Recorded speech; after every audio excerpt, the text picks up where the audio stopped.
Hello everybody, what is up and welcome back to another video, and in today's video I'm going to be discussing why Bayek is possibly the best character, protagonist in the Assassin's Creed series, and I'm gonna get into those reasons in just a minute. But before I start this video, I just want to say please leave a like and subscribe if you are new, because it actually helps my channel quite a bit to grow, and it helps you be able to see whenever I release a new video instead of having to search for me, so you guys can be informed on some new Assassin's Creed information and theory. So anyways, I'm gonna get right into the video. But also, before I get into the video, again, I forgot to mention, if you guys look on my channel, you can see my Patreon, and on my Patreon you can get rewards. You can get like a live Q&A once a month.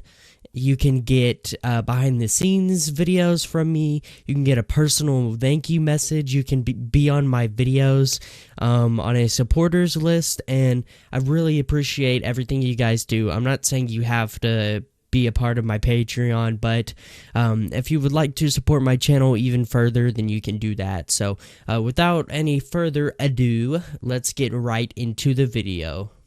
So Bayek is pretty different than all of the other assassins that we've seen.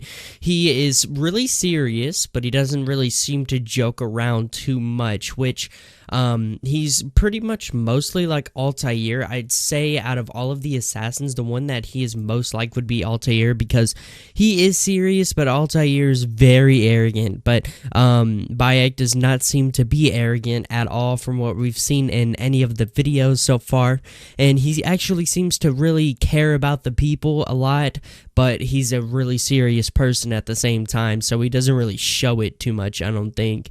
But he is a Magi, which is a protector of the people, so that also makes a point because he's there to protect the people.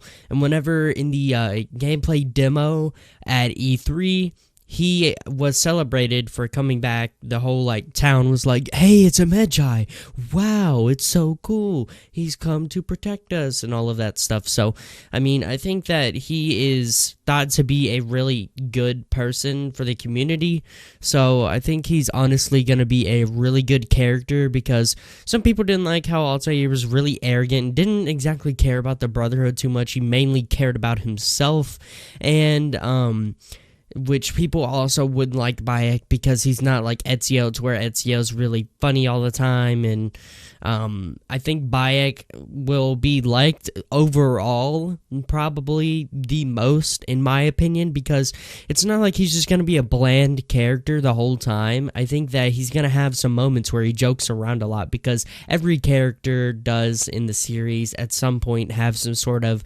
moment where they become a good character for like a scene or two at the very least. But Bayek, I think because he is really serious and he does take what he's doing very seriously, but he does seem like he cares for the people a lot, because he is a Magi, he is a protector of the people, and he doesn't seem arrogant, or he doesn't seem like he doesn't take things seriously.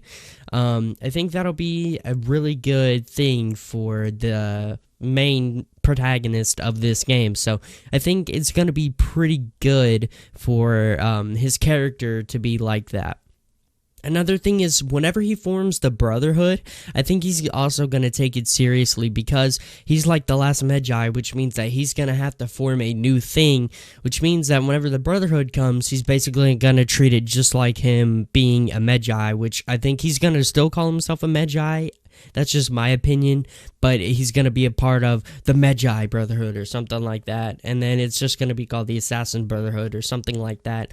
Maybe like one person in it that becomes like one of the main characters, they're like, hey, why don't we call it the Assassins, because we have to assassinate the bad people. But I'm getting on a little bit of a rant, but basically that's what I think will happen whenever he forms the actual Brotherhood in the game.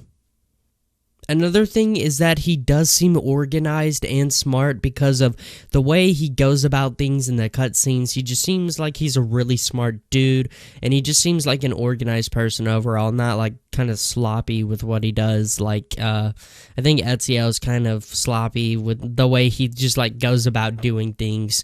And he really takes his things seriously. I can't stress this enough. I think that's a really good attribute for him to have as an assassin. But, like I said, he can joke around at some times because every character ends up doing that at some point in the game. So, basically, that is pretty much it for this video. That's mostly all of the information I have to share with you guys. But anyways, I want to know what you guys think in the comment section. Please comment what you guys think he will be like. If you want to rate him, then you can. I'm actually gonna rate him in just a second, like right now. I'm gonna rate him. So out of all the assassins, I think so far with all the information we have, I feel like he's gonna rank like top 3 or 4 out of all of the assassins, which I think like the top 3 or 4 would be like Edward, Ezio, Altair, and possibly Haytham, but he's not an assassin, so it's kind of like, I guess the top characters maybe, but I feel like he's going to be a really liked character, and hopefully he will help to restore the Assassin's Creed franchise to what it was in the past before Unity and Syndicate came out, so where new games can be made and Assassin's Creed doesn't fully die out, because it is kind of dying a little bit, but hopefully the team that worked on Black Flag will do really good, which whenever they did Black Flag, it was really good. So,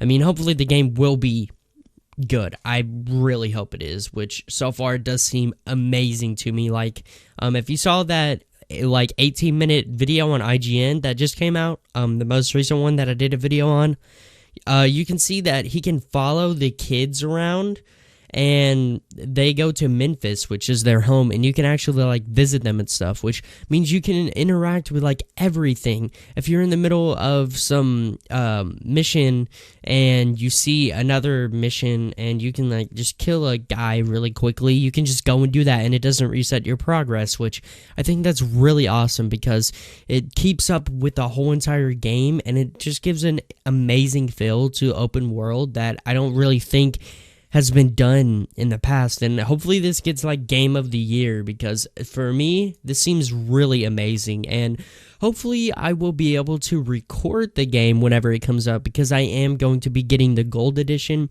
The game comes out the day after my birthday, and I'm going to pre-order it on my birthday whenever I get birthday money, so I can get the gold edition on my PC, because I have the Elgato HD60 plugged up to my PC, and I just have a bunch of really good recording softwares also besides the Elgato. I'm kind of going off on a rant, but hopefully it doesn't use up all my CPU usage, because I have Unity. I bought Unity, and it uses all of my CPU usage, even though I have an i5 6500.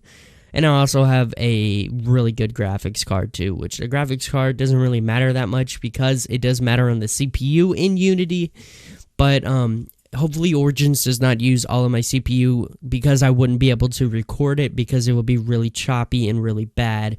And I don't want to get it on the Xbox, because the Xbox One is downstairs in my house and my computer's upstairs in my bedroom, so it's going to be really hard to do. Anyways, I'm going off on a rant quite a bit here, but I mean, I'm just saying that hopefully I will be able to record the game without it having any issues because of the CPU usage, because if it does not use up 100% CPU usage, then I'll be able to record it, but if it does, then I won't be able to record it, and I will be very mad, because I have a $200 processor and a $450 graphics card that is not able to run a game that gets like 60 FPS whenever I play it. Like Unity, I get like 60 FPS. I feel no choppiness.